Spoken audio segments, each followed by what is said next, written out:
रात के ठीक 2:15 बजे पुराने हवेली के तीसरे कमरे से अचानक पायल की आवाज आई, जबकि उस कमरे को पिछले 15 सालों से बंद रखा गया था। सबसे डरावनी बात यह थी कि उस कमरे में कभी एक माँ ने अपने बेटे का इंतजार करते करते दम तोड़ा था। मुंबई में रहने वाला कबीर अपनी माँ सावित्री देवी से बहुत दूर हो चुका था। बड़ा बिजनेसमैन बनने के बाद उसके पास पैसे, गाड़ियां और नाम सब था, लेकिन माँ के लिए समय नहीं था। उसकी माँ गांव की पुरानी हवेली में अकेली रहती थी और कबीर हर बार बस यही कहता था, माँ अगले महीने जरूर आऊंगा। लेकिन वो अगला महीना कभी नहीं आया। फिर एक दिन गांव से फोन आया कि उसकी माँ अब इस दुनिया में नहीं रही। माँ की अंतिम क्रिया के बाद कबीर ने हवेली बेचने का फैसला किया और आखिरी बार वहाँ एक रात रुकने लगा। रात को तेज बारिश और अंधेरे के बीच उसे नीचे से खांसी की आवाज सुनाई थी, वही खांसी जो उसकी माँ को अस्थमा होने पर उठती थी। डरते हुए जब वो रसोई में पहुंचा तो उसने सफेद साड़ी पहने एक औरत को खिड़की के पास खड़े देखा। वो धीरे धीरे उसकी तरफ मुड़ी और बोली, तुम आ गया बेटा। कबीर डर कर अपने कमरे में भाग गया,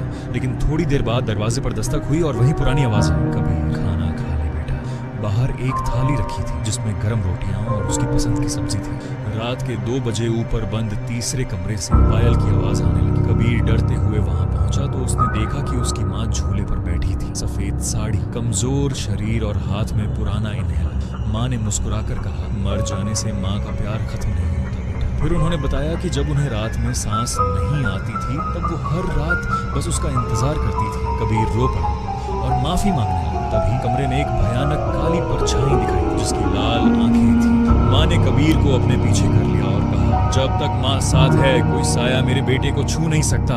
अचानक उनके शरीर से तेज सफेद रोशनी निकली और वो भयानक साया चीखता हुआ गायब हो गया। सब शांत हो गया। फिर माँ ने कबीर को एक पुराना डिब्बा दिया जिसमें उसकी बचपन की तस्वीरें, खिलौने और एक चिट्ठी थी। चिट्ठी में लिखा था, अगर कभी तुझे लगे कि तू अकेला है तो याद रखना इस दुनिया में एक माँ ऐसी थी जिसने तुझसे सबसे ज्यादा प्यार किया। कबीर रोने लगा। जब उसने ऊपर देखा तो उसकी माँ वहां नहीं थी, सिर्फ उनकी चंदन जैसी खुशबू बाकी थी। सुबह होते ही कबीर ने हवेली बेचने का फैसला बदल दिया और उसे बुजुर्गों और अनाथ लोगों के लिए आश्रम बना दिया। हर मदर्स डे पर वो वहां दीपक जला था, क्योंकि उसे पता था कि उसकी माँ आज भी कहीं ना कहीं उसे देख रही हैं और मुस्कुरा रही हैं। अगर आपको यह कहानी पसंद आई हो तो वीडियो को लाइक करें और चैनल को सब्सक्राइब करना ना भूलें। जल्द ही मिलेंगे एक और डरावनी कहानी के साथ।